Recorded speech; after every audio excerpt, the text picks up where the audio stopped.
Any questions? Yes. Are you going to finish that croissant? Knock yourself out. I don't feel so good. Oh, I said Jesus helps me trick people.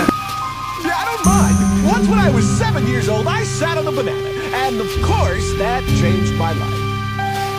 I don't think people understand that I can call Jesus and he'll help me trick you. Well, how about next time you get a board that can handle the neutron style?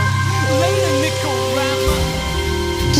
He said, hey, call up the drugstore and ask him if he has Sir Walter Raleigh in a can. And then say, let him out! Or call the bowling alley and ask him if he's got 16-pound balls. And say, how do you walk?